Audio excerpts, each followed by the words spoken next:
All right. Do I look nice? You look nice. Do I?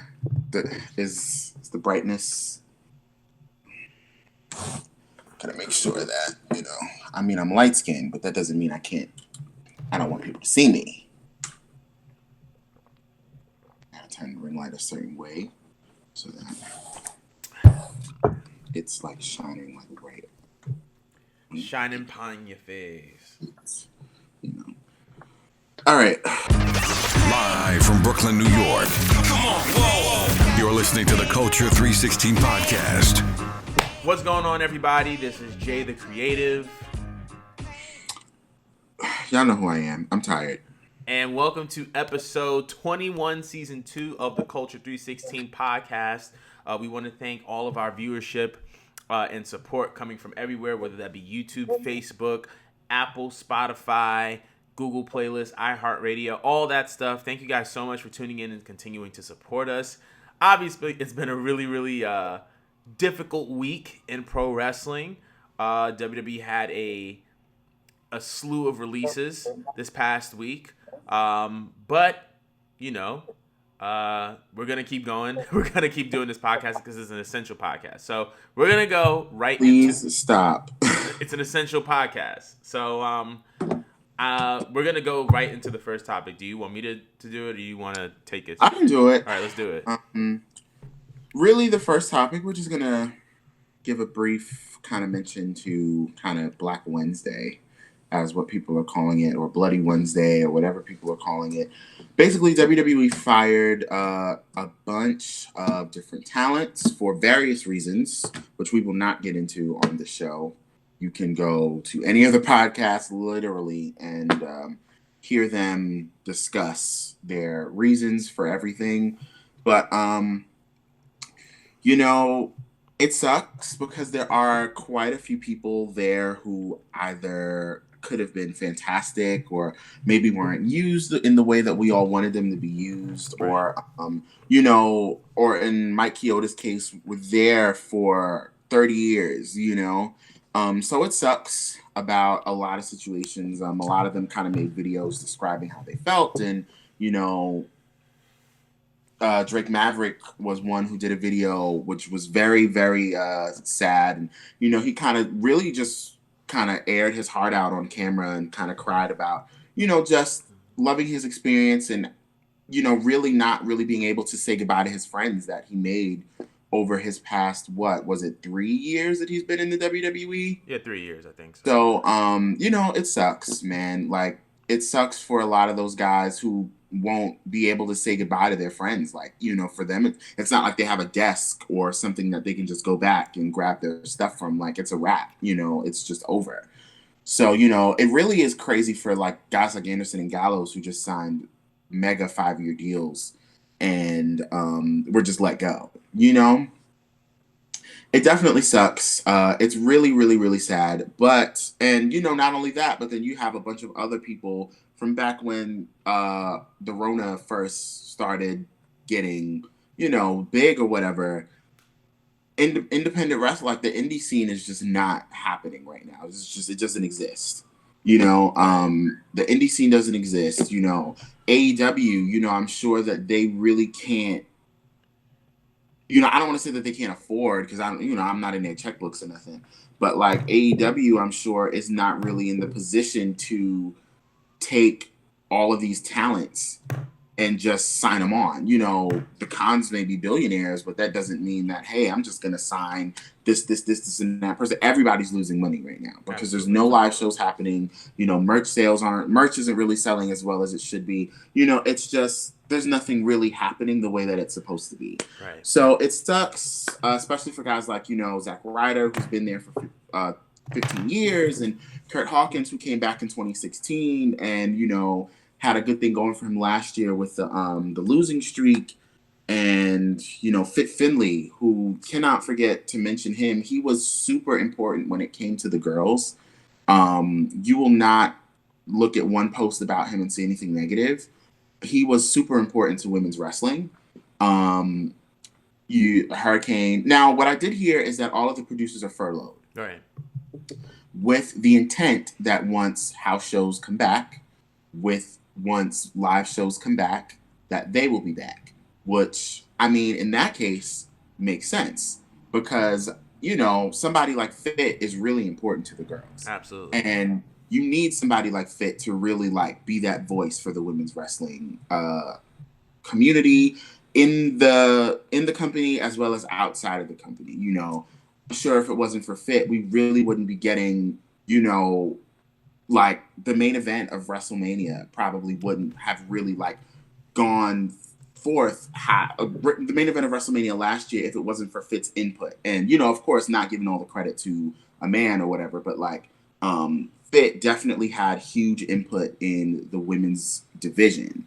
So it sucks for a lot of those guys. Sarah Logan just had a match on Raw. Yeah. I don't want to keep dragging on about it, but Right. it really sucks. And some of these guys have stores on Pro Wrestling Tees, so I mean, let's just try to support them any way that we can. Let's also try to support our favorite indie wrestlers any way that we can.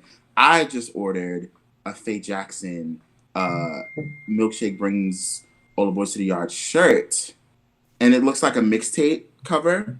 So cute. I absolutely adore that shirt. And of course, I'm gonna wear it all over Twitter because I love Faye Jackson.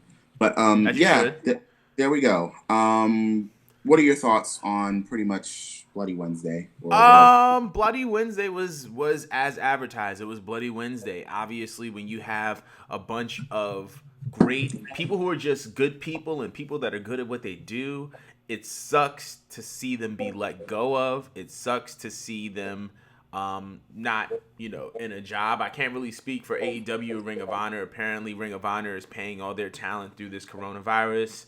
Apparently, AEW is paying all their talents through coronavirus. They don't really have any releases. As far as them signing or either organization signing them, we don't know because I'm not in their pocketbooks or their checkbooks either. But it is really, really unfortunate that you see just a lot of people kind of being negatively affected by this. But it's also kind of beautiful to kind of see the solidarity in the wrestling community in light of all of this. Just people who are not in WWE reaching out saying, we got you, we love you, we're here for you, we support you. Some other wrestlers, are taking full on advantage of the opportunity. We see guys like Carl Anderson post a teaser video for returning to Japan. We see Heath Slater post something on his Pro Wrestling Tees that says "I got fired," which looks like his "I got kids" T-shirt in WWE. So definitely a mixed batch of responses, but I'm pretty sure that it is a difficult thing for a lot of people to process, a lot of the talent to process. WWE is the pinnacle of pro wrestling, regardless of what is being advertised. There is one WWE, there is one WrestleMania, there is one Raw and SmackDown, and the majority of pro wrestlers work for that, and to see people lose that is just really, really unfortunate. But we're not going to hark on that. We want to encourage everybody to support all the talent that have been released, as well as other independent wrestlers, because everybody's losing money right now. This coronavirus and the lack of preparation for it has thus affected the economy. And because of that, everybody's losing money. So if you do have the funds, please invest and show love to your favorite wrestling organization, wrestler, wrestling podcast, whatever the case may be, whatever wrestling thing it is, show love, because we're in a really, really difficult time right now. Did you have any additional thoughts on that, Angie?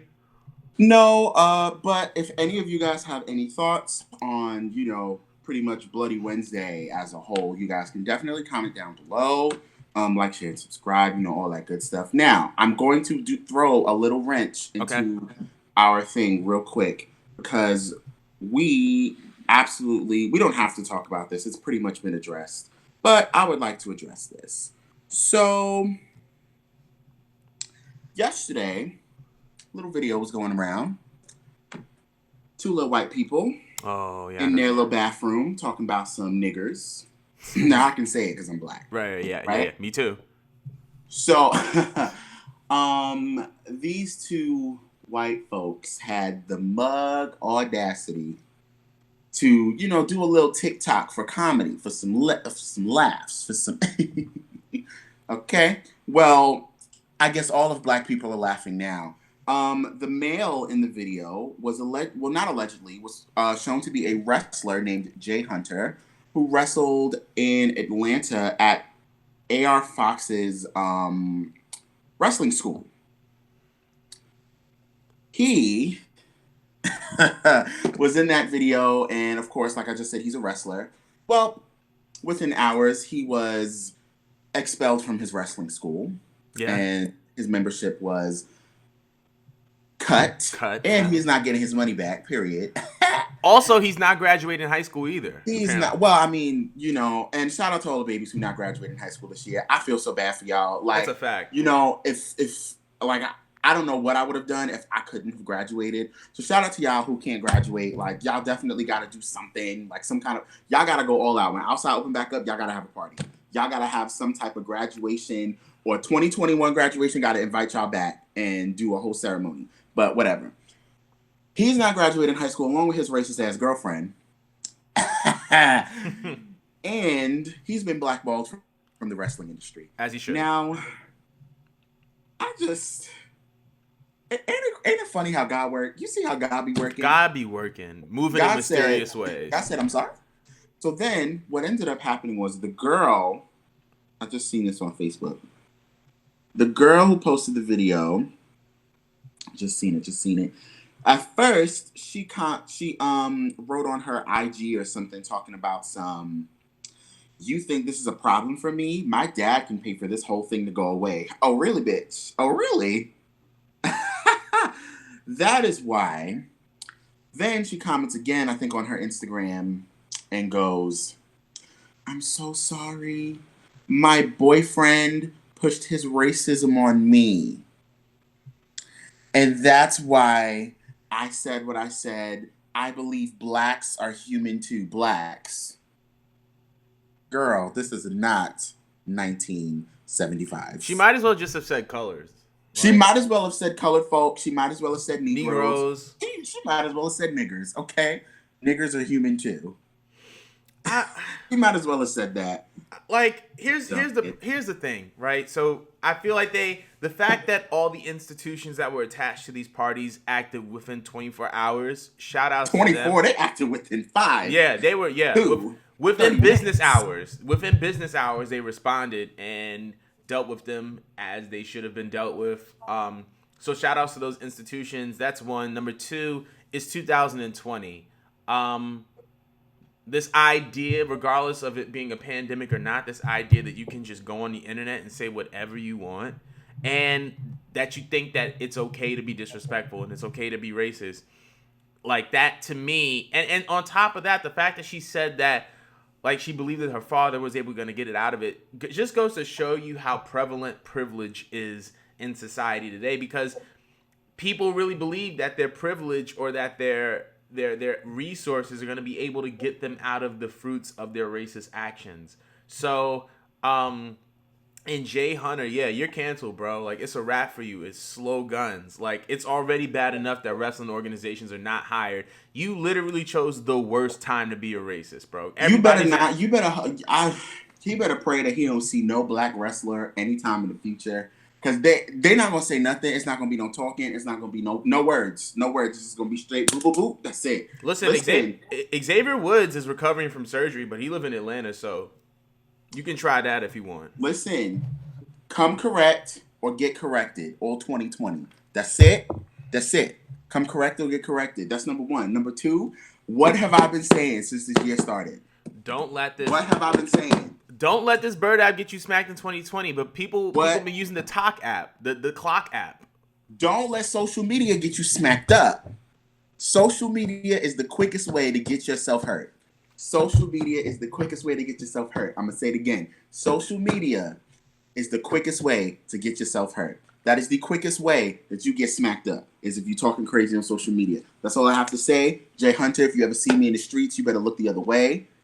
You don't know me, but I know you. Okay? If you ever see me in the streets, listen, you better not ever try to come back into the wrestling business. I said what I said in 2020. But that was mad funny. But yeah, if you guys have any opinions on that, be sure to comment below. Tell us how you feel. World Wrestling Entertainment has officially announced their Money in the Bank pay-per-view. Like WrestleMania 36, this pay-per-view will not be a live show. But WWE has announced that at least the 2 Money in the Bank ladder matches will be held at the WWE headquarters in Stamford, Connecticut. Every participant of the male and female Money in the Bank ladder matches will have to start at the bottom floor and find their way to the top of the WWE Wait, headquarters. we're not doing the other thing? What other thing? Essential business. Oh, you said you didn't want to go in depth in that. Oh, okay. So that's why I thought. Okay, that's fine. Every participant of the male and female Money in the Bank ladder matches will start at the bottom floor and find their way to the top of the WWE headquarters to retrieve the briefcase. So how do you like this new spin on a classic match? I'm enjoying that. I am going to enjoy Money in the Bank. I think that is such a dope idea. You know, I feel like this is like, listen, they are going to run, you know, in Florida, WWE's been deemed a essential business, so it is what it is. Whatever. They're going to run, they're going to do what they have to do. But if you're going to run, do these spectacular, wacky, crazy ideas that nobody has ever thought of before. Right. You know what I'm saying? So doing something that you can't do inside of an arena, take this opportunity to do something like that. This is going to be a very interesting year when you look back on WWE as a whole. They're definitely going to do a WWE 365 on this, that 1 year. I can definitely see them just doing 2020, you know, and how weird and wild of a year that it was. As far as, you know, just this concept, you know, that's going to be great. You know, just watching them brawl through WWE headquarters all the way up to the roof of the headquarters. That's insane. Like, I think that that's going to be super cool. Right. And I'm excited for this idea. I think the poster is atrocious. I'm sorry. I think the poster could have been a lot better. But I do really, really love this concept.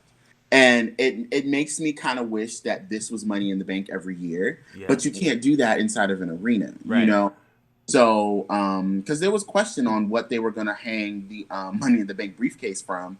I'm just like, well, they hung the tag titles from the roof at WrestleMania, so they can hang the briefcase, you know, from the roof at the Performance Center. It's no problem. They've done ladder matches in Full Sail and in the Performance Center before, so you know.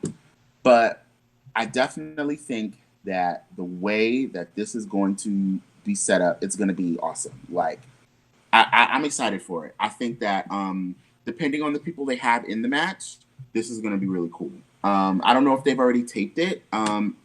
I would assume that they maybe have already taped it or are going to start taping it sometime soon. But I think it's going to be really cool. Yeah, I agree. Like, this is one of those times that it's obviously very, very unique in human history as far as the banning of sports from arenas. So people can't fill up arenas to go see these pay-per-views. But if you're going to do a pay-per-view, be creative with it. I feel like WWE has the producers and the wherewithal to push the envelope, as we saw at WrestleMania 36 with the Boneyard match. So based on the success of that alone, I'm very much looking forward to how they're going to be able to utilize their headquarters to kind of facilitate this pay-per-view and facilitate those matches. I'm very much looking forward to it. But we want to know what you guys believe pertaining to this match or this concept. Please comment. Tell us how you feel below. And now we could talk about the other thing. I don't think Angie's going to talk a little bit about it, but he can chime in if he wants to. So this past week, as the United States is approaching over a month in a quarantine state, it has been reported by multiple sources that the governor of Florida, Ron DeSantis of Florida, has ruled that the WWE to be an essential business. After multiple pre-taped shows going to air by way of the USA Network and Fox, WWE has resumed the live production of their shows as of this past week. Now, I think that the question was if if WWE being labeled as an essential business pertain to WWE being an essential business, or is this directly linked to Vince McMahon's relationship with Donald Trump? I believe that it is. I believe that we are seeing politics at work. Donald Trump has been very, very vocal on the fact that he wants to use Dana White and Vince McMahon and their respective entities in sports to help restart the economy. Whatever your views are on that is subjective. I have my very own. But it's a very, very interesting move. There's nothing really going on in sports right now. Every season has been suspended indefinitely. We're getting reports from Los Angeles about how sporting events may be postponed until 2021. Some states are having protests of reopening. Some states are just being like, listen, we're just trying to wait until this all goes away. But I do think that we are seeing political corruption at work. WWE is not an essential business. As much as I love professional wrestling, as much as I love watching professional wrestling, I don't think that WWE is an essential business. And I think that this goes beyond just this idea that, WWE wants to entertain. I think that it's a part of it, but I think that WWE wants to make money. And I feel like they just need to be honest and just be like, listen, we're about our coin. We want to make our bread. If you do, go ahead. But at the same time, accept the fact that if you do have a mass amount of people in one place, regardless of if it being 10 or if it's a closed set, it takes a lot of people to get that show to function. Directors, producers, cameramen, editors, wrestling talent, producers, that's a lot more than 10 people. And when you have those amount of people in one space, it could serve as a health hazard, especially in an era of coronavirus, in the midst of COVID-19. And we've learned, from the news that you can have COVID-19 and be asymptomatic. So one of these wrestlers, one of these talents, backstage or in the ring, can very much have it and be asymptomatic and be exposed to someone who's a little bit more at risk than they are, contract the virus, and they could, be seriously damaged. I think that what we're seeing right now is I'm sorry, the way you just said virus just made me think of coronavirus. But I think that as much as I love wrestling, I feel like this is a bad move. I think that sometimes you have to take a step back and realize that some things are a little bit bigger than what your job is and a little bit bigger than what you're trying to make money off of. Because people are out here dying. And it's really no game. But I do think that this act of WWE being deemed an essential business in the state of Florida, where the governor is a Republican, I think that this is directly linked to Donald Trump's relationship with Vince McMahon, as well as Donald Trump's plan to reopen the economy by having WWE and UFC kind of have their own events and whatever the case may be. I think that this is a really bad idea. But I definitely want to hear what everybody's opinions on it is. Angie, do you have something to say about it, or you just... I mean, personally, do I think that it's an essential business? Not really. I don't think that they have to be open.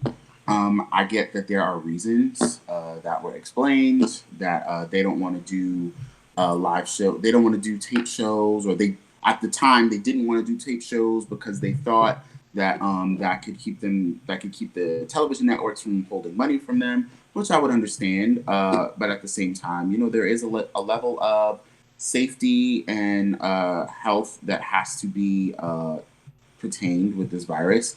I realize that there are a lot of people who don't think that the virus is real, but it is very real. And I'm in no way saying that, WWE doesn't think that, but I just personally think that there are at some point you just have to focus a little bit more on the health and the well-being of just, your talent. And again, not saying that they don't think that, but as far as I'm concerned, it's a weird situation. It's a very weird, very difficult situation to kind of maneuver around. as far as the political stuff, I'm not going to get into that. That is really their business. That's Vince McMahon's business. That has nothing to do with me. But as far as do I think that they should be open right now? Not really, but they're giving us new content and I can't complain. I get to see Sasha Banks every week on Friday. So I really can't complain about that. You know, like you can't get it. Right. But we So, definitely, what we going to say? No, I'm just saying, you know, you can't get me to complain about that. Right. But if we definitely want to hear you guys' opinions on this subject because it is a very, very picky, and I feel like you guys would love to talk about this a little bit more in depth. All right. So our main event topic today. This is something that Jobber Tears, Sarah Wilkins went live with Big Time Yaya, who's a wrestler. I believe he's from Charlotte, North Carolina, or from North Carolina, something like that. But he's a wrestler from the South. Very good wrestler, very dope.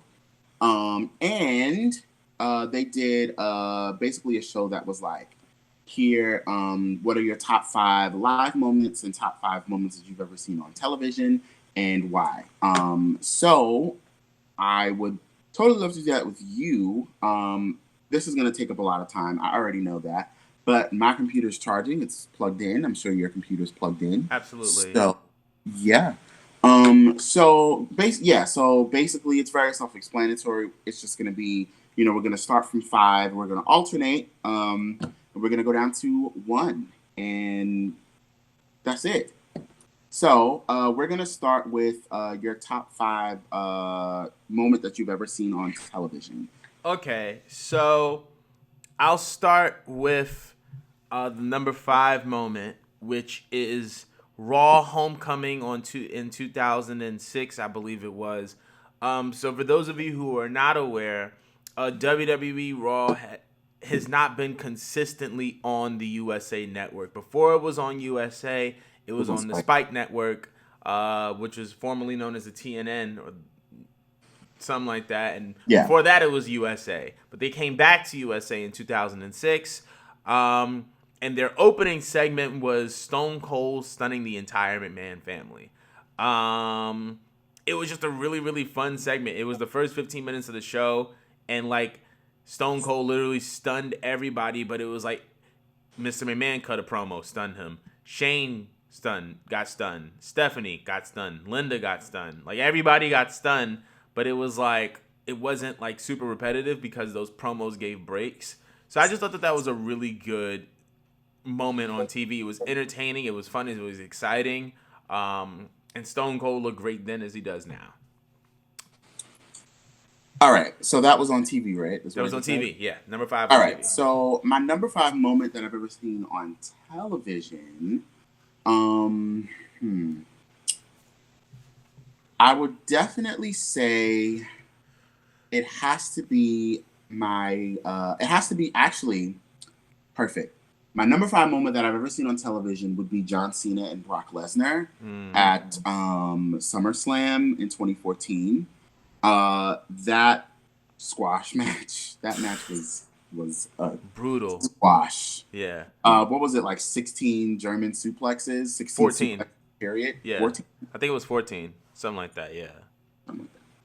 Well, you know, I had been watching wrestling on and off very on and off. So it was very rare between 2012 and 2014. And that was pretty much the night that got me back into pro wrestling, was that entire show, actually. It wasn't even just that match, because there's an honorable mention, because I will allow a section for honorable mentions for both. That's coming up. That's actually from the show as well. So, so that is my top 5 moment from television. You know, it was just one of those things that you don't see John Cena get beat up, especially in the era that I started watching wrestling in 2008. You didn't see John Cena getting beat like that. Not at all. You saw John Cena getting his ass whooped, but then he would get up and just win the match anyway. Right. So seeing him kind of lose the way that he did, it was just really insane to me. So yeah, that is Hold my... on. Mm-hmm. Something happened on my computer. What? I don't even know. Just keep going. What were you saying?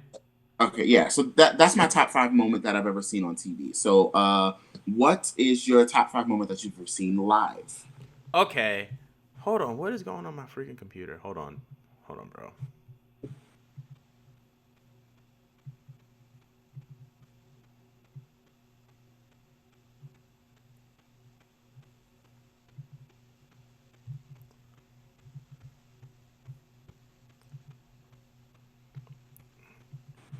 Okay, we good. Okay. So you said my top 5. What's next? Your top 5 moments that you've ever seen on live TV. Live TV. I'm So sorry, not live TV, that you've ever been to live. live. Okay, so I'm gonna go with my number 5 moment is attending my first WrestleMania in New Orleans. So that's just like on every wrestling fan's bucket list, right? Is go to WrestleMania. So my first WrestleMania was 34 in New Orleans, and it was so much fun. And just the fact that we were traveling just made it that much better. But yeah, like just going there, seeing Taker live at Mania was definitely a bucket list moment. Seeing the Bray Wyatt Matt Hardy interaction was amazing. Now, granted, the main event was trash, but just being at WrestleMania, attending a WrestleMania was definitely one of those things that was just like a standout bucket list moment for me, and I was just so glad I was able to do it. My number 5 moment that I've ever seen live, I would have to say it would be like my first SummerSlam, SummerSlam 2016. SummerSlam is like it's a show clearly that has a lot of meaning to me, considering 2014 is the show that got me back into wrestling. 2016 was actually my first live pay-per-view of ever. So that was, of course, the night that we got our new first ever Universal Champion, as Finn Balor. We got that great Sasha Banks and Charlotte Flair match for the Women's Championship. Even though I wasn't a fan of the outcome, but you know, what is it? 4 years later, I can watch it and be like, okay, this was a good match. Right. What else? What else? What else? We had a lot of stuff on that show, but this was also right after the brand split. Yeah. So this was right after a brand new kind of era in WWE. A lot of people call that last 6 months of 2016 one of the best years in WWE in a very long time. Absolutely. And it really was. I mean, look at SmackDown. You had AJ Styles, John Cena, Dean Ambrose fighting for the WWE title for 6 months. Right. On Raw, you had Sasha Banks and Charlotte and Bayley, 3 of the WWE 4 Horsewomen fighting for the Raw Women's title for 4 months, for 6 months, really. You had Kevin Owens and Seth Rollins and, you know, Roman Reigns and all of those guys in the title picture on Raw. On Raw. And then on SmackDown, you had Becky Lynch, the first ever SmackDown Women's Champion. So that to me, that 2016 era was so good. But that SummerSlam definitely is my top 5 moment that I've ever seen live. It's just like going back. It's just like it's so cool to go back and watch the shows that you were at and get different perspectives on different things. Like I'm on camera for literally like 5 seconds, and I'm just like, that's me. So yeah, that is my top 5 moment that I've ever seen live. So we're gonna go to top 4 moments that we've ever seen on television. Okay, so my 4th top moment that I've seen on television would probably have to be Matt Hardy's unplanned attack on Edge. So for those of you who do not know, I'll paint the picture. 2005, Edge is red hot. He just won. Actually, no, it's 2005 or 2006. 2006. He came off a couple of WWE title reigns. No, it was 2005. Came off of a feud with Kane, and Lita was his valet, and Lita was also his real life girlfriend. Now, for those of you who don't know, Matt Hardy and Lita were very, very close, boyfriend and girlfriend at one point in their lives. The story was Matt, Lita, they were together. Lita cheated on Edge with Matt. No, Lita cheated on Matt with Edge. And because of that, it triggered a real life hatred between Edge and Matt Hardy. And at a show that actually happened in North Carolina, Matt Hardy jumped the guardrail unplanned. It wasn't scripted. It wasn't supposed to be on TV. He jumped the guardrail and literally beat Edge up before a match.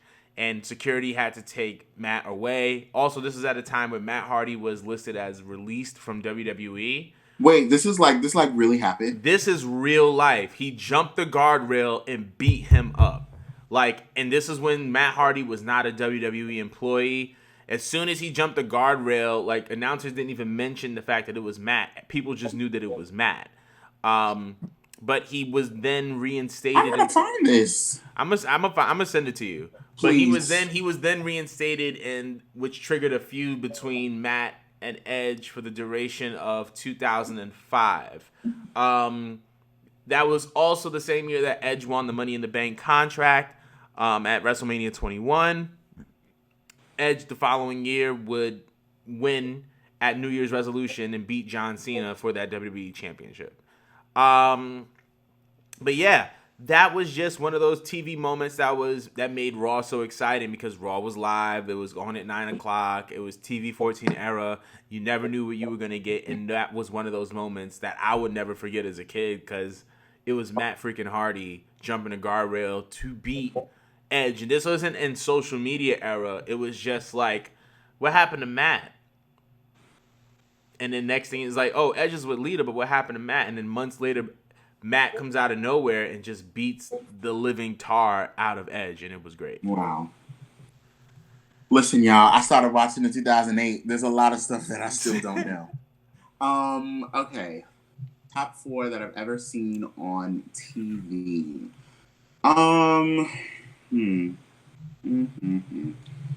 There's a lot of stuff that I've seen on television. I gotta say it's The Rock's return. That was a good one. The Rock's return in 2011 at Raw. I remember I had to watch it on my computer.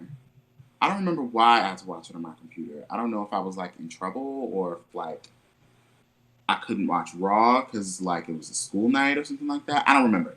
But it was The Rock's return in 2011, which what? At that point, The Rock was 100% Hollywood guy. Right. When I was growing up, I knew The Rock through Hollywood. Right. Of course, I knew The Rock was a wrestler. But, when you are born in 1997 and you are 5, through The Rock's best moments, you're right. 1 to 7 when The Rock is, an active wrestler before he fully goes off to Hollywood. Because WrestleMania 19 was in 2003. In 2003, I was 7 years old. Right. I wasn't watching wrestling until about 11. So that his return for me was pretty dope to just see The Rock in that space, back in his kind of element. And the thing that kind of made him the superstar that he is. Right. It was just so cool. Even still to this day, seeing, WWE put up, the best return pops of the 2010s. And The Rock, they had Sasha Banks' return from earlier last year. Right. And they had The Rock up there, of course. And to see that, how everything goes dark and then all of a sudden his music hits. The people are wild. Going literally ballistic. Insane. So, that is definitely my top 4 moment that I've ever seen on TV. What is your top 4 moment that you've ever done live? So, top 4 moment that I've ever done live is going to SummerSlam 2006 in Washington, D.C. In particular, Eddie Guerrero versus Rey Mysterio in a ladder match for the custody of Dominic. That was 6 or 5? Oh, that was 5. My bad. That was the premier rivalry of 2005, in my opinion. It was Jericho and Cena, Triple H and Batista, and Eddie and Ray. And whenever Eddie and Ray had a match, they just always created magic. They always had a match that tore the house down, and this was no different. Obviously, I couldn't tell what was going to happen in the future pertaining to Eddie Guerrero, but I was just so hyped to be there because it was Eddie and it was Ray, and they were going at it, and it was one of the best matches to this day I've ever seen in my entire life.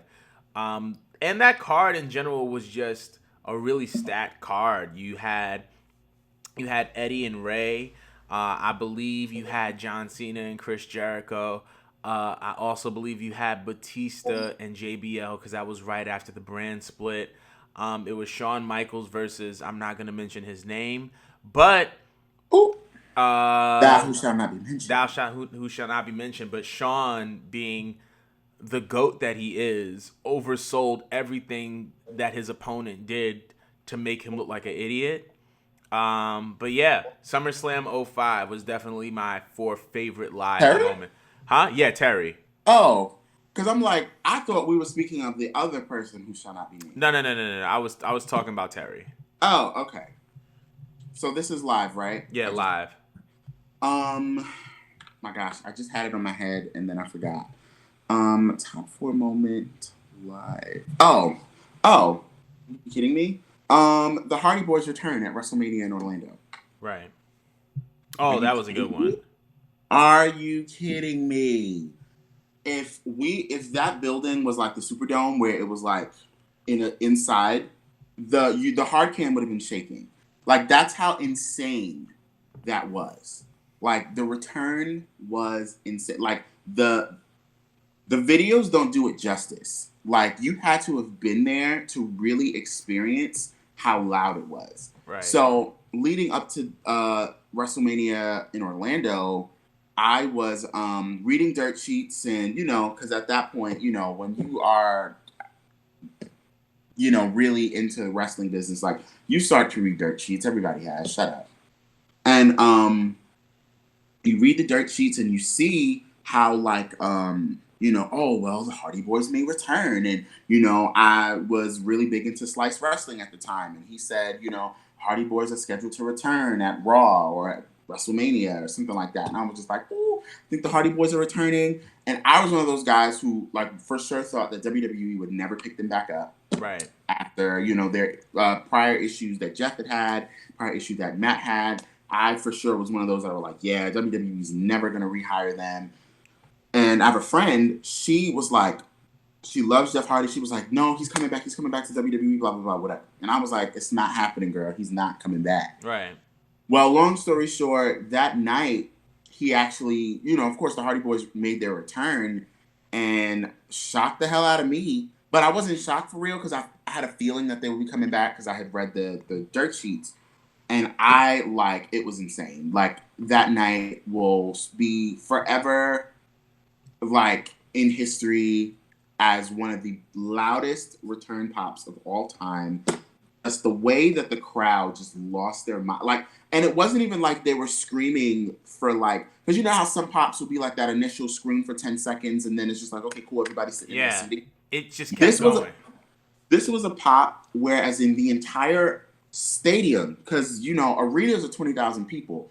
This stadium was 70,000 people standing, yelling, screaming, clapping, and it didn't stop until the match started. But even when the match was going on, it didn't stop. Right. And then at that point, you already knew who had to win. It had to be the Hardy Boys who won the Raw Tag Team Championships that night. Right. So, yeah, that's my number 3. It was just an incredible moment. That was 4. 4. That was number 4. It's just an incredible moment to see live. Yeah, for sure. So, what is your number 3 moment that you've ever seen on TV? Number 3 moment that I've ever seen on TV, 2006, DX returning and sliming the Spirit Squad. I hated the Spirit Squad. I love the reunion of Hunter and Shawn as DX in 2006. Obviously, it was a little bit more modified because since their inception, Shawn had become a born-again Christian, so he couldn't do a lot of the stuff that he was doing in 97. Yeah. But it was fun. It was good television. Just seeing a group of 5 white guy cheerleaders get slimed in the middle of a ring was hilarious. But that was definitely one of my favorite TV wrestling moments. One of my favorite TV wrestling moments. Shoot, I watched a lot of wrestling. I've watched a lot of wrestling on television. I really should have thought this through.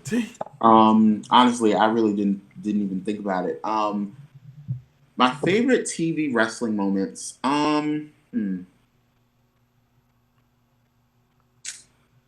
Shoot. I'm trying to go back to because I've been watching a lot of like old WrestleManias and old pay-per-views and stuff like that. Um, oh man, favorite TV wrestling. I guess one of the better moments that I've ever seen on television. Oh well, one of my favorite matches that I've ever seen on TV. It has to be Eddie and Brock at No Way Out. Ooh, yeah, that's a good Um, one. I just rewatched it when we did our Eddie episode in November, and it was great. You know, like that match is it's a classic David versus Goliath match. It's just the storytelling in that match is so great. You know, it's amazing. Right. You know, and then I just think that the way that that match was done, and just kind of the way that Eddie and Benoit, who won the titles that year, kind of opened up the doors for smaller guys like Daniel Bryan and, for smaller guys now to start winning championships and, I guess people believing them more or whatever. Right. It just, that night is going to be forever in history. Like, that's another night. Eddie Guerrero is just, the way he is just such a, you can't take your eyes off of Eddie when he's on screen. So it's great. I absolutely adore that match. And yeah, that is TV. So top 3 live moment. Okay, so my third TV moment, my third live moment has to go to seeing Stone Cold at Madison Square Garden in September. Yeah. That, first of all, his music hit, the crowd popped, like, you knew the vibes. Like, it was Stone Cold Steve Austin. And it was just so fun to see him in Madison Square. That New York crowd is always a pleasure. And I feel like that's just a bucket list thing of mine as well.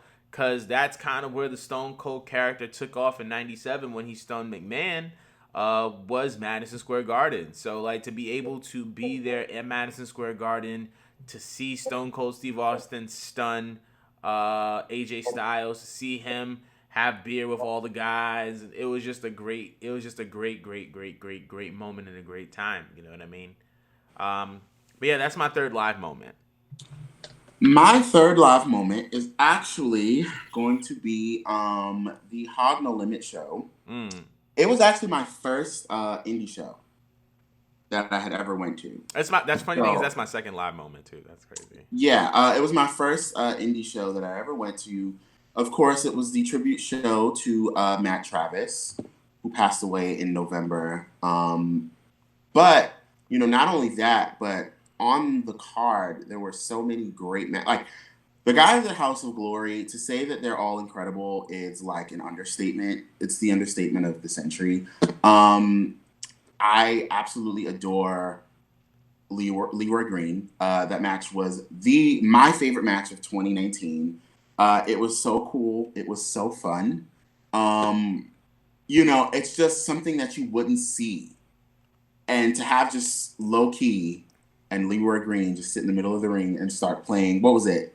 It wasn't Mortal Kombat. It was it Marvel vs. Capcom? I think something like that. It was some fighting game. I cannot remember for the life of me. But I absolutely adored that moment. Like, it was so fun. And it was just like, it was actually my first time seeing Leroy wrestle as well. I'd never seen Leroy wrestle in person. I'd only ever seen him wrestle like, on, video or whatever. Right. So that show was so good. Again, like I said, it was my first indie show ever. So it was just great to experience something like that. So yeah, that Hog No Limit show, that is my number 3 live moment. But what is your number 2 television moment? My number 2 television moment is the aftermath of my number 1 television moment, and that was CM Punk's return to Raw after leaving Money in the Bank 2011. I'm not going to say all the story because it's going to spoil my number 1, but Punk left the WWE 2011 with the WWE Championship, and we weren't sure if we were going to see him again. John Cena had just won a WWE Championship tournament. He had beaten Rey Mysterio. And the next thing you know, Cult of Personality comes on for the first time. We don't know what it is because we continue to see the Raw graphic. And then we see the word CM Punk come up on the screen. And we see CM Punk walking out the curtain, belt in hand, and we lose our minds. We didn't expect CM Punk to come back. And Punk at the time was one of my favorite guys to watch. He was one of my favorites in the ring. He was one of my favorites on the mic. So to kind of witness that moment was historic for me, and he's one of my favorites to this day, and like that just stood out to me. So what's your number 2 moment? My number 2 moment actually has to be when the Nexus invaded Monday Night Raw. So this is kind of like the PG era generation version of like the NWO invasion or like something of that caliber, you know, right. Like just of an invasion angle period. And it was, of course, their opportunity to kind of right the wrongs of the original invasion angle in 2001. It didn't happen. Right. For reasons, but you literally never saw something like that on television. Like for me, like, so right. Imagine I just started watching in 2008. And I go, you know, from watching, you know, okay, John Cena's a winner and he's always went da, da, da, da. And imagine seeing just a group of guys, because this is back when it was Game Show NXT. Imagine just seeing a group of guys that, you know, all come in and just destroy the ring, destroy everything. You know, and it's insane. It's crazy how notably too, of course, Daniel Bryan got fired for choking Justin Roberts, came back a month later and became one of the biggest stars in the company. And he got fired. Crazy. But you just didn't see, like for me, I just never saw something like that. I just was one person that was like, what? That doesn't even make sense. How do you do something like that? What do you mean? Right. That's so dumb. How do you have all these people? That's so dumb. Listen, I was a John Cena guy. Right. For maybe my first 5 years being a wrestling fan, I was a John Cena guy. Right. So that was a shock. You know, it was a shock for me. So that is my number 2 television moment. What is your number 2 live? Well, you kind of gave it away with your number 2 live moment. I could talk about it a little bit more, though. My number 2 live moment was the House of Glory Matt Travis tribute show. So for those of you who are unaware, Matt Travis, an independent professional wrestler, passed away late last year in November in Harlem, and his home base was House of Glory Wrestling. That's where he trained. That's where he practiced his craft. And they did a tribute show in his honor after he passed away, and it was definitely one of those moments for me that was like very uplifting because Matt was somebody that I knew personally. I've known him since I was 18 years old when he used to get light in Harlem. So to see all that support and love for Matt was very, very overwhelming. It was just so dope and so nice to see. And then at the end, we saw impromptu Team 3D Dudley Boys reunion, and we saw and then at the end of the show we also saw Santana and Ortiz, and we saw Private Party come out to the ring and join Matt's family as, you know, Matt's theme song played, which is the Dipset anthem. And that was just a moment. That was a moment for me, but that was definitely one of those top moments for live, I should say. So I gotta say, my top 2 live moment would have to be. It would have to be. Actually, I know exactly what it is. It is NXT TakeOver New Orleans. Now that whole weekend was great. You know what I'm saying? That whole WrestleMania weekend was so much fun. But NXT TakeOver New Orleans, regardless of how high up in Amelie, was it Amelie? No, it was not Amelie. It was Smoothie King. Smoothie King. No Sorry. matter no matter how high we were up in the Smoothie King, that show really is like no other. Like that is one of the greatest NXT takeovers of all time, if not the greatest NXT takeover of all From time. top to bottom. From top to bottom, it's just a great show. It like Ember and Shayna Baszler. You know, personally, I think Ember's best match is that second match with Asuka at Takeover Brooklyn 3. Yes. But Ember and Shayna was such a good match. You had the NXT tag team titles where Roderick Strong turned heel. Like no one even And nobody thought, expected that. Nobody expected that. You had the ladder match for the North American Championship. That was another match that was absolutely spectacular.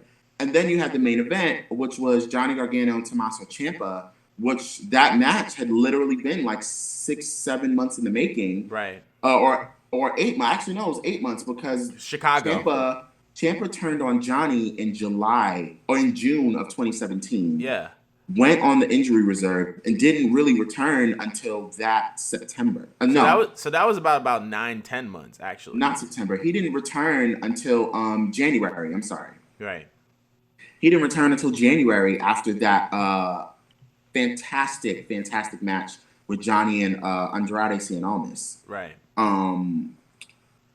But like that show was just incredible. And you know, you remember you were there when Johnny won. I started crying. Yeah, you legitimately cried. Yeah. Yeah. Great match, great show. That's my number 2 live moment. Honorable mentions before we get to number 1. If you have any honorable mentions for TV, you can just kind of throw a few of them out there. Ooh, I'm trying to think of honorable mention. TV moment, Charlotte Sasha in Charlotte and the when Sasha won the Raw Women's Championship from Charlotte. That was definitely definitely an honorable mention there. When Charlotte turned on Rick, her father, that was definitely an honorable mention. When John Cena showed the new WWE Championship design after he won at WrestleMania 21, that's an honorable mention. What else? I'm trying to think. That's the only thing that can come to mind right now. But those are my honorable mentions. Honorable mentions for TV: Stephanie McMahon versus Brie Bella at 2014. I was a big fan of the Bella Twins back in their first run with the company. Right. So their second run, kind of seeing them show a lot more of their wrestling skills. A lot of people crap on them. I happen to think that they're both pretty good wrestlers. I think that they're both pretty great personalities. I love the Bella Twins to death. Right. So that match was great, and then the turn at the end by Nikki, so good. I mean, what they did with it after was a little, kind of crazy. Right. But that one, another one, Paige winning the Divas Championship on her first night, the night after WrestleMania 30. Daniel Bryan at WrestleMania 30. Yeah, that's a fact. The streak ending, which was another one. That was a shocker. Oh my God. I wasn't watching WrestleMania at the time, but I just remember going back on Google, like kind of looking up the results on Google and going, The Undertaker did what?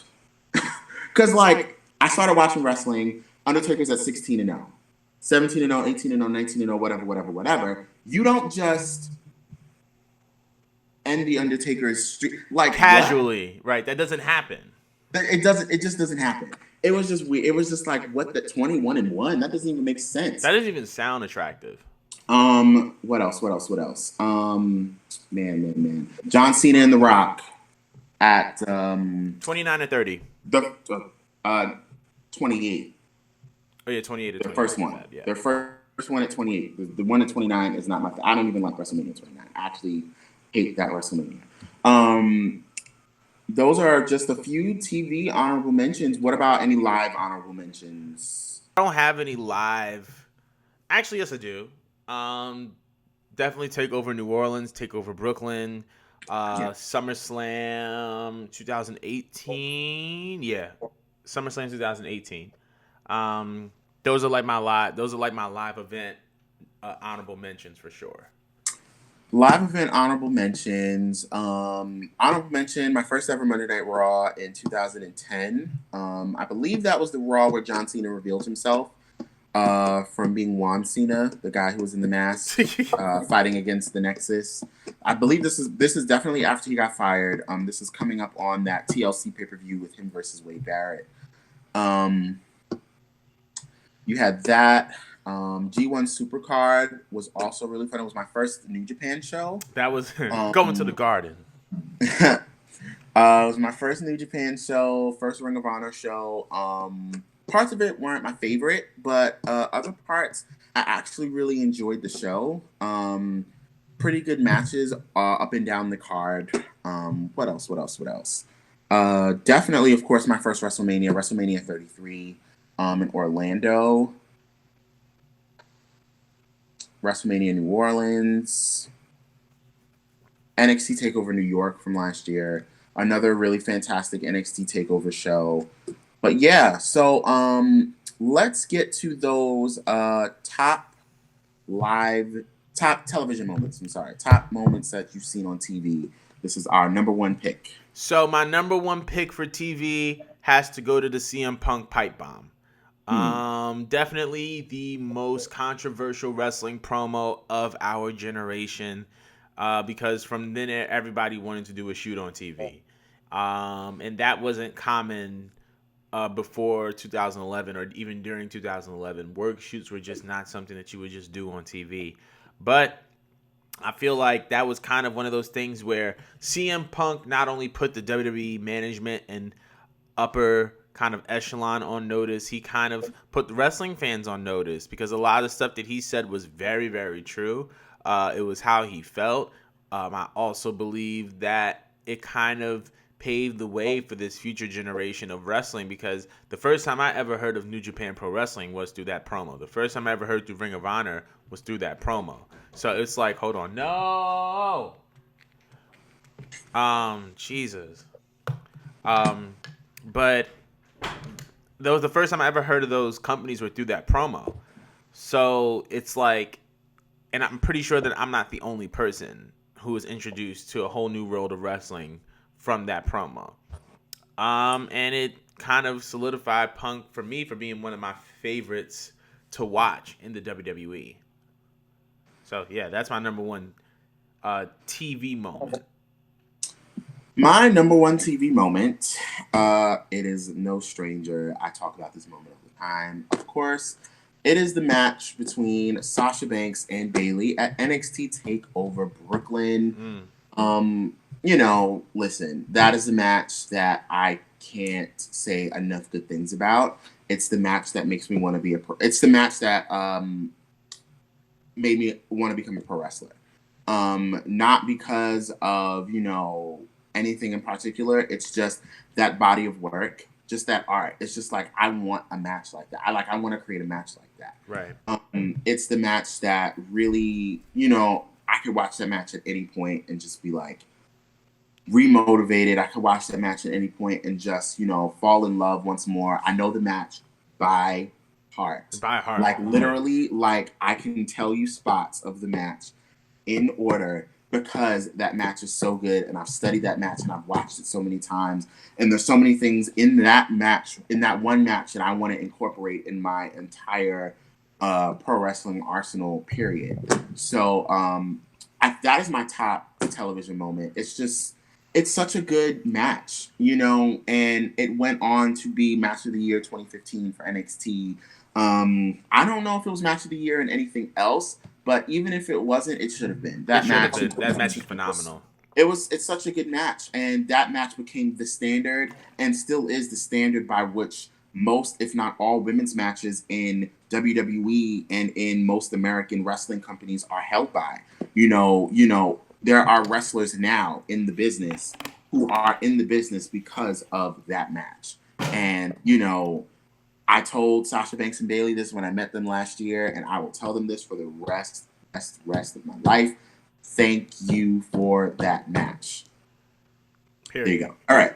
And your top live moment that you've ever experienced. Top live moment should come as no surprise. Kofi Kingston winning the WWE Championship at WrestleMania Oh, my 35. moment. It was a great moment that I wish I could have spent with my black brother who I went to WrestleMania with, but Let it go. it happened. Let it So go. I'm not explaining the story again. Let it go. Let it go. I let it go. Let it I go. left it in God's hands. I'm just saying it would have been nice. You're still being petty about it. Let it go. All right, but still, that's my number one live moment for sure. Like that just meant so much to black people to see a black man who was a family man, who was a multiple time champion, who did things the right way, who stayed solid in that company and loyal to that company through thick and through thin, did everything that Vince asked of him, but was creatively stifled. But through what he did with the New Day, and just the momentum of the people on his side, we saw that amazing WrestleMania story. I thought it was a great build-up. I thought it was a great payoff, and I thought that was one of the best moments in WrestleMania history was him holding up that WWE title in New York. Like, you can't get better than that. You know what I mean? Your number one live moment is my number one live moment. It's, for a black man to see, and not only just a black man, but a black man who wants to be a pro wrestler. Mm-hmm. Let's just start there. For any black man who has been a pro wrestler or who wants to be a pro wrestler, who's a young black male in this business, who maybe looked at the WWE and looked at their history and was like, well, maybe I can't be a WWE champion, and thought about like, no, but I want to be that. This is where I want to be. And then you look and you see somebody like Kofi in. I just remember so many people that night. I remember watching videos of MVP and oh my God, who was he with? Crime Time. Yes. Crime Time. They were all together and watching that video of them crying. And the videos that came out from Legends, from Jobber Tears, and they just from their watch party and their watching this black man win the WWE Championship. That right there, that's going to be a moment for generations to come. Absolutely. That moment is going to put so many more black males in this business. It's going to be crazy. Like, people are going to look back and go, yeah, like the other day, I was just like, I wrote on Facebook, I'm like, some days I just sit and think, dude, Kofi Kingston was our WWE champion. For 7 months. And I would remember watching Kofi when he got super, super hot and he did the boom drop to Randy Orton at Madison Square Garden, and whatever happened after that is whatever happened. But like, to see him now be able to say, yes, I am a former WWE champion, defended against Randy Orton, defended against Samoa Joe, defended against, I don't even Dolph remember. Ziggler. Dolph Ziggler. Yes, Dolph Ziggler. It should have been me. He defended against so many different incredible competitors, and it's insane to just look and go, yeah, like Kofi Kingston was WWE champion. But also, I kind of want to add a little bit to the end, was being able to be there and experience the first ever women's main event in WrestleMania history. Yeah, I agree with that. Just to see the way that those women have worked so hard for that. That main event wasn't just Becky and Charlotte and Ronda Rousey out there. That main event was Becky and Charlotte and Ronda and Naomi and Nia Jax and Dana Brooke and Tamina and Bianca Belair and Mia Yim and Sasha Banks and Bayley and Alexa Bliss, Nikki Cross. All of the women in that company made it possible so that those three women could go out there and main event WrestleMania. And I know I'm cheating right now. I don't care. Leave me alone. It's okay. But, no, I'm talking to the people that are going to be like, that's two moments. I don't care. This is my show. So, just to see that, I love Rhonda. I think a lot of people got worked by Rhonda's comments. Super worked. Last week. Super worked. Rhonda super worked. Yo. I know you saw what I said last week. Rhonda. It's the energy that we need when you come back in August, baby girl. Let's go. Let's get them. Let's start smacking heads over these girls. Let's start by reclaiming that Raw Women's Championship, okay? Nah, I'm joking. I love Becky, even though I want that match. But yeah, like Becky working her ass off. People were making the comment of, oh well, Becky, you know, it's always Becky, Charlotte, and Bailey and Sasha. It's always the four horsewomen. It's not. I don't know if people remember, there was a time where Becky Lynch was not on television. Not on at yeah. They were not using her for the first like 6 months of 2018. That's a Do fact. I even have to explain Sasha Banks at this point? Every singles title that Sasha has gotten, she lost. Yeah. And in her first defense, and it sucks because she should be one of those who's had a 300-day title reign between both championships and had great matches and defended against girls like Asuka and Kairi Sane and blah, blah, blah, whatever. Say what you want about Charlotte. I don't care. Clearly, they're positioning Charlotte to be the top girl, and I can't be mad at that. Charlotte is the queen. Charlotte is the queen.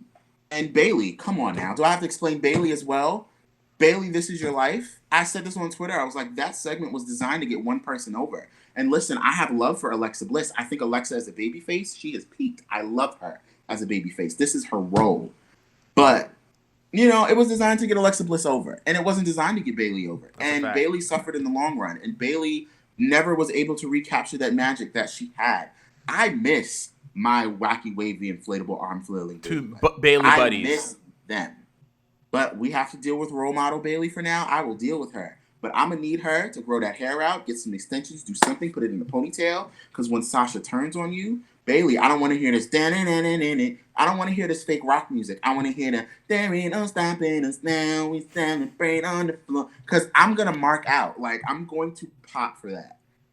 Regardless, okay, I can go into a tangent for all day.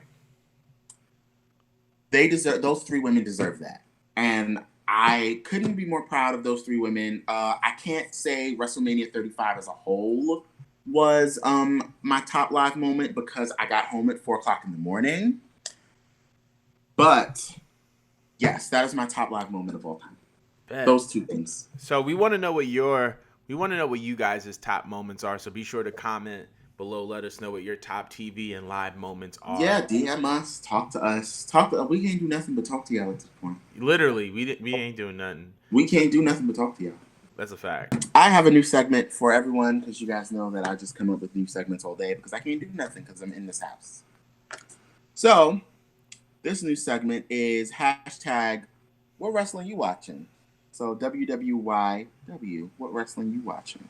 Basically, the two of us or the four of us or how many of us that are on camera for that show, we'll just, talk about the wrestling that we're watching, why we love it so much, why we hate it. I don't know why we'd be watching wrestling we hate, but or why we think it's jokes or, whatever. So what are you watching right now? I'm watching AEW Dynamite. I don't know what it is, but I'm hooked. And it's kind of the same feeling that I got when I first started watching NXT.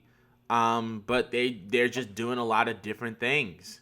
They're making great use of the spaces that they're occupying, especially now with now the Corona's in effect. So we got an empty arena, no holds barred match with Jon Moxley and Jake Hager. We're seeing this TNT Championship tournament. Just amongst other things, we're seeing a lot of good character building, a lot of good storytelling. You could tell that they listen to their people, that they listen to their fans. Whenever something doesn't work, you don't see it on TV ever again. And I love All Elite Wrestling. I love the direction that they're going in. So that's the wrestling that I'm watching right now. What about you? What wrestling are you watching right now? I am watching old WrestleManias. I just restarted WrestleMania 17. I had said on my IG, what was it, like last week, 2 weeks ago? I asked y'all what WrestleManias I should watch, and I haven't done it yet. I believe it was like I think 23 and 24 one. So I'm just like, oh, okay, cool. Yeah, at some point I'll watch those two. Right. But I'm at this point, I'm just like, you know what? Because all of the WrestleManias I put were between 19 and 24. I'm just like, I might as well just watch all of 19 to 24. Right. But then I'm just like, you know what? I love WrestleMania 17 as a show so much. Just together as a WrestleMania, it's just such a good show. So why not just watch WrestleMania 17? Right. So I'm just going to watch WrestleMania 17. I mean, I want to watch, or X7, as some people call it, because they're really proper. Whatever. I'll watch WrestleMania 17. Maybe I'll watch X8, but of course I'll be skipping the Icon versus Icon match. I don't care how good it was. Fuck Hulk Hogan in 2020. I don't care. Or I'll watch it like this, and I'll just watch the Rock spots. My point is, yeah, I'm gonna be watching. I'm just watching old WrestleManias and just watching how great, wishing that I was, and I'm watching old WrestleManias and wishing that I was a fan in 2004, 2005. Right. Wishing I was a fan when I was like 6, 7, 8 years old. Because, who knows? I'd probably be like Austin Theory right now, wrestling in my first WrestleMania. Right. So, yeah. So that's the wrestling that I'm watching. So, what wrestling I'm watching? Hopefully this is a little clip that can go to Instagram. Comment below. Just tell us what y'all watching. Maybe we'll watch it too. Definitely. Maybe we won't watch it. We probably won't. I may will because I got time. So I probably won't. Because I act like I have time, but I really don't because I got a few things that I need to do that I haven't been doing. So, But that is Culture 316 for the week. So listen, y'all. I have some closing statements, y'all. Y'all know I always have closing statements. I think I have 5 today. Y'all ready? What's number 1? Wash your hands. What's number 2? wash your damn hands. Wash your hands. Wash your hands. There we go. What's number 3? Wash your hands. No, actually, it's not wash your hands this time. Number 3 is stay your ass in the house. That's a good one. Unless you got to go get, groceries and pharmacies and stuff like that. Listen, summer is already canceled, but we can save the fall. That's a fact. We can save the fall. We may be able to go to a restaurant for fall. Let me explain something to y'all. My birthday is in September. I will not spend 23 in my house. Not doing it? I'm not doing it. I want to go do hood rat stuff with my hood rat friends and go drink and do stuff outside of the comfort of my house. I want to go away. I was going to go to New Orleans. New Orleans is looking like it ain't happening no more. You were counting up. I was counting up. Okay, number 4. Come correct or get corrected. All 2020. And number 5, what do I always say? Don't let this bird app get you smacked in 2020.